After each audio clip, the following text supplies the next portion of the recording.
Anadolu kelimesi Yunanca Anatoli yani güneşin doğduğu yer anlamına gelmektedir. Romalılar kendi topraklarına göre doğuda kaldığından buraya doğu toprağı anlamına gelen Thema Anadolia demişlerdir. Kısaca Anadolu toprakları kültürlerini ve eserlerini bizlere miras bırakıp yok olan birçok medeniyetlere ev sahipliği yapmış büyük bir ülkedir. Geçmiş bu medeniyetlerin eserlerini bünyesinde toplayan Anadolu Medeniyetleri Müzesi'ni hep birlikte gezmeye ne dersiniz? Bugün kendine özgü koleksiyonları ile dünyanın sayılı müzeleri arasında yer almış bir müzedir.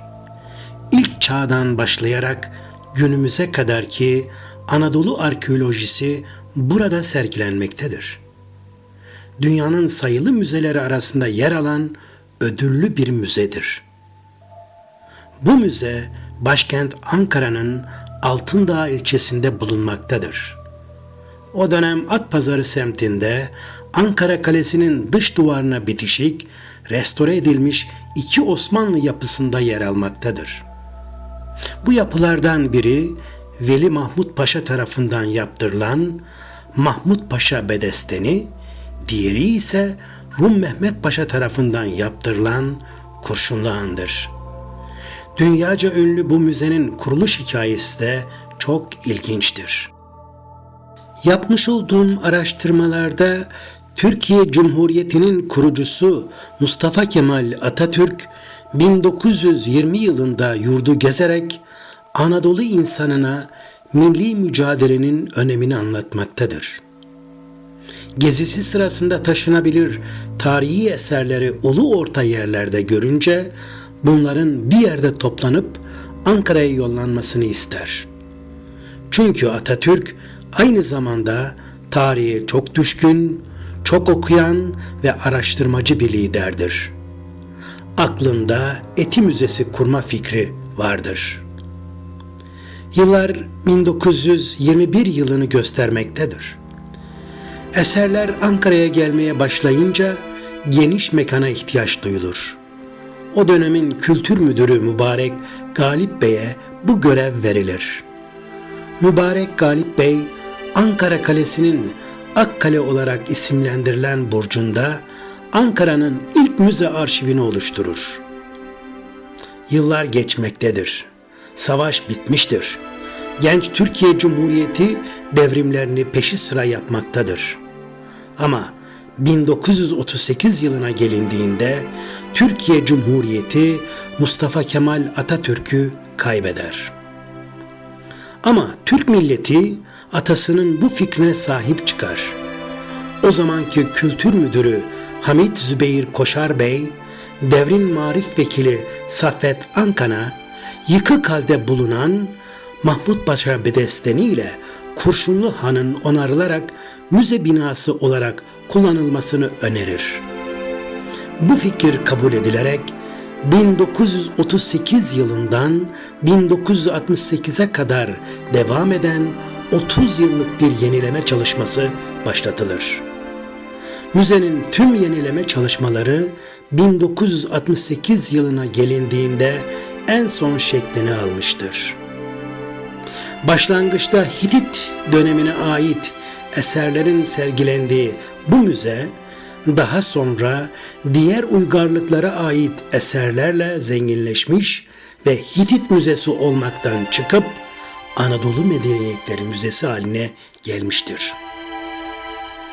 1997 yılında İsviçre'nin Lozan kentinde 68 müze arasından Avrupa Konseyi'ne bağlı Avrupa Müze Forumu tarafınca verilmekte olan Avrupa Yılın Müzesi ödülünü Anadolu Medeniyetleri Müzesi birinci seçilerek almıştır. Türkiye'de bu ödülü kazanan ilk ve tek müzedir. Sayın izleyiciler, her müzenin ana kapısından içeri girerken kendimi sanki bir zaman makinesiyle geçmişe yolculuk yapan bir yolcu gibi hissediyorum. Bu müzede 10 binin üzerinde eser sergilenmektedir. Yapmış olduğum araştırmalarda Anadolu dünya üzerinde en fazla medeniyete ev sahipliği yapmış tek kara parçasıdır. Akla gelen ilk soru ise Anadolu'ya uygarlık neden gelmiştir? Anadolu dünyada bulunan 3 ana karanın tam ortasında yer almaktadır. İşte tüm insanların geçiş köprüsü olan Anadolu onlara hep cazip gelmiştir. Yani Küçük Asya tarihi boyunca birçok göç ve istilaya uğramıştır. Peki neden? Bunun bana göre 3 büyük ana nedeni vardır. Birinci neden, 3 tarafının denizlerle çevrili olması. İkinci neden, Avrupa ve Afrika kıtalarına deniz ve karadan kolayca bağlantı kurulabilmesi. Üçüncü neden ise en önemli nedendir. Olumlu iklim şartları, verimli topraklara sahip olması ve bunun yanı sıra bol tatlı su kaynaklarının mevcut olmasıdır. Sayın izleyiciler, görmekte olduğunuz bu eserlerin daha detaylı bilgileri numara sistemiyle hemen eserin altında yer almaktadır. Müzede bulunan eserler bulunduğu çağa, dönemine, özellikleriyle ait olduğu medeniyetlerine göre yerleştirilmiştir. Çok iyi bir ışıklandırma ile ses ve müzik sistemi sayesinde gezerken zamanın nasıl geçtiğini anlayamıyorsunuz. Aynen heyecanlı bir film izler gibi. Sizler bu belgeseli izlerken ben gene size ufak bilgiler fısıldamaya devam edeceğim. Nerede kalmıştık? Evet, Anadolu medeniyetlerinde. Anadolu'da kurulan uygarlıkları 6 bölümde toplamak mümkündür. 1. Milattan önce yaşamış olan medeniyetler. Hititler, Frikler, Lidyalılar, İyonlar, Urartular. 2. Milattan önce yaşamış olanların sonuncusu Persler, yani Pers İmparatorluğu. 3. İskender İmparatorluğu. 4. Roma İmparatorluğu. 5. Bizans İmparatorluğu. 6. Milattan 1071 yılından beri halen yaşamakta olan Türklerin ülkesi. Şimdi gelin size bu medeniyetleri birkaç cümlede tanıtayım. Hititler, Anadolu'ya Kafkaslardan geldikleri tahmin edilmektedir. Kızılırmak çevresinde kurulmuştur. Baş şehirleri Hatuşaş'tır. Hititler Suriye toprakları için Mısır ile yaptıkları savaş sonucunda Kadeş Anlaşması'nı imzalamışlardır. Kadeş Anlaşması tarihte bilinen ilk anlaşmadır. Hititler Asurlular tarafından yıkılmıştır. Frigyalılar, Frikler Orta Anadolu'ya Sakarya çevresinde devlet kurmuşlardır. Baş şehirleri Gordion'du. Kimerler tarafından yıkıldı. Lidyalılar, bugünkü Gediz ve Menderes ırmakları arasındaki bölgeye eski çağlarda Lidya deniliyordu. Başkentleri Sardes'ti. Lidyalılar ticarette çok başarılı bir toplum idi. Tarihte parayı ilk kez kullanan onlardır. Lidyalılar Efes'ten başlayıp Mezopotamya'daki Nivona'ya kadar uzanan kral yolunun açılmasında etkili olmuşlardır. Lidyalılara Persler son vermiştir.